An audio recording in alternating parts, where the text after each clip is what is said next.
lose it all. Lose it all. And he teaches us, if you want to be great, then you serve. Got too many people in the church that want to be in high places, and they don't have the spirit of servanthood. You know 14,000 armor bearers carry your Bible, your earrings, your shoes, your handkerchief. You want everybody serving you, but you won't serve nobody.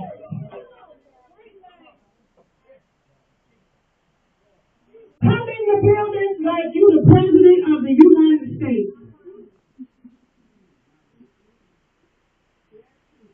Walking in here, I'm the greatest. Who's the greatest? I'm the greatest.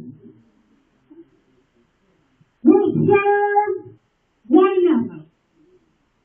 Servant here, he tells us here, he that is greatest of all but thirsty, servant of all. And so he's teaching us so many things in Mark right here.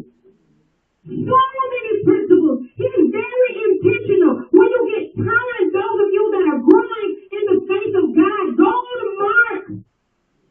Start reading it. He goes on to chapter 11 and he teaches us humility. He is king and he chooses to rise in town and walk in town on a donkey.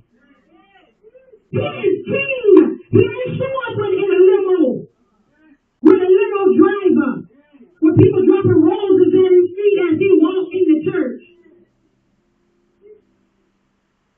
He came humble. He's king. He came in the spirit of humility. He came in humble. I come in peace. He knew who he was. He didn't have to have no entourage. I can carry my own Bible. Yeah, come on now. I carry my own Bible. I'm coming in. I'll give you some Fiji water. I think grapes in it. What?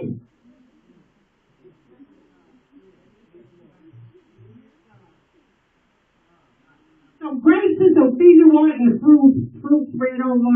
And what? Stop by the store and get your own stuff. What's wrong with you? These would have never did no mess like that. And I like special chocolate. Oh, now you go. And it's jelly and what?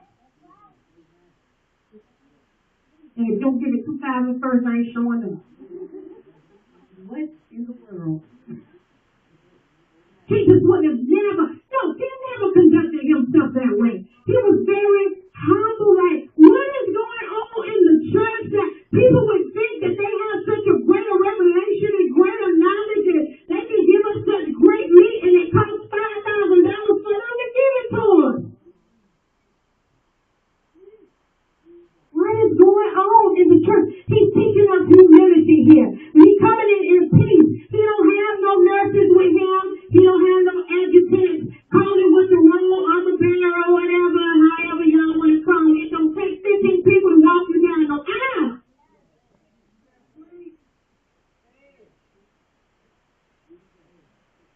What's going on in the church? He goes on to show us humility. Then he cleanses the temple. He gets crazy. He goes in there and says, don't play with the house of the Lord. Don't play with the temple. At the same time he's gracious, he will take a stand and be a God of wrath. People better understand that. Don't think that he won't wipe out your whole generation. He's done it before, and he'll do it again. He'll do it again. Mess up and try to mess with his purpose. Try to stop what he's trying to do with his kingdom. Matter of fact, try to stop what he's trying to do in me. Try to stop purpose over here because it's working for his eternal purpose. And what else you see? He smites you. And it has nothing to do with I'm just so great. It has something to do with that I have purpose that is working towards his purpose. So don't you get saved by your enemies. Oh yes, he will take care of them. To get in the way of his eternal purpose of what he's trying to do in his church when they come against you. And so he has to make it do it, make it move out of the way, move them out of the way. And some of them, he will do it permanently. And so we come to chapter 12, where his haters But when you think about this, you ever see people, they get so jealous of you, and they start up conversations just to see what you said, just so they can argue with you. They just want to argue with you. That's all. They're not interested in really hearing what the Lord is saying. They just want to argue with you. Well, what you think about paying, Jesus? That's what I think. I know what Jesus thinks. My favorite word is it a heaven or hell type of situation? Does it matter? Well, what you think about women in the pulpit? I think Jesus. Is it a heaven or hell type of situation? That's what you start asking people. When you start living for God and they start, well, is that God that you serve? Okay. Just go ahead and say, okay, is it a heaven or hell type of situation? Does my opinion really matter? Now, you ask me, do I believe that Jesus came and died and rose again on the third day? Now, I can't compromise that. That's a heaven or a hell type of situation. And then you want to tell you quick, like, you know what, you just a fool. Go ahead on. You don't want to get. Yes, I do. Well, if he's not the Most High God, if he outlawed, you know what, I ain't got time for you. That's what I will not compromise, because that's a heaven and a hell type of situation. So we move from 12, he's getting, his haters are coming at him, and then they start to tell him about love and asking him about the greatest commandment, and Jesus starts to tell them that you got to love. That's it. You can know this from backwards and forwards. Somebody told me they done read the Bible 10 times. Good for you. If you don't have love, you out of here. You won't inherit the kingdom. And so he's bringing his people together. And then 13, he starts to tell us about what we're going to see now and what we're seeing, the signs. And one of the first signs that he gives us in 13 is deceit. We're in the middle of horrendous times, and he tells you about deceit. People that will come in his name, people that will say that they are his, but they're not. That's why it is important that you find yourself in the assembly of a local church under a true man and woman of God. Turn off their TV and don't be watching, get you on television, pastor. You don't know them. You can't see their work. You don't know if they leave so that the cameras come out, they leave with 15 concubines. You don't know.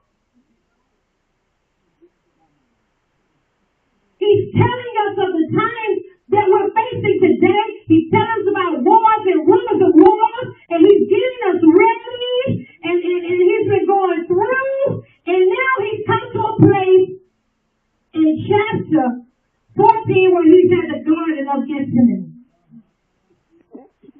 He's in a place where he's been persecuted, he's been fighting with these fools coming against him. He's been doing the work of the Lord. He's tired. He's tired. He's literally tired. This thing is heavy. Anybody been dealing with some heavy stuff lately? Dealing with some heavy stuff. He's got a heavy load on it. So he's come to a place where he has to break so that he can step into purpose at his ultimate extent. He's in the Garden of Gethsemane. And in 14 and 32 he says, and they came to a place which was named Gethsemane. And he said to his disciples, sit ye here while I shall pray. Mother ever told them you was believing for something and you need them to be praying? Call your friends up and tell them, listen, there's something I'm dealing with. I need y'all to be praying. And he took with him the ones that he felt like, was I'm just stepping out and saying, I guess these were the best of the best. He took Peter and James and John, and he began to be so amazed and to be very heavy. So he even took in the ones that he knew could, or maybe he felt like could pray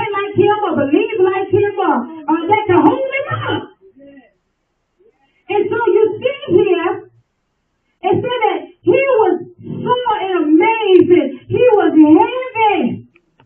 heavy, burdened down, heavy. And said to them, my soul is exceeding sorrowful unto death. Tarry ye here and watch. Stand here and watch. My soul is sorrowful. It's one thing to be pain and have pain in your body, but when you go through in your spirit, it's something you can't shake. When you get a heaviness in your spirit that you can't shake, you can't take an aspirin for it. Nobody can give you a painkiller. It just feels like you just want to die right now. You ain't seen pain till it's pain that you can't take anything for it. And it's on the inside of you. He's sorrowful. I said, Dad, he's telling them. He says, tarry here and watch. And he went forward a little. You want to move into your purpose. The first thing you must do is move in his obedience. Move in his obedience. Move in his obedience. He went forward a little. He stepped out a little. He moved forward. It doesn't matter if he took a big step or a small step. He moved forward.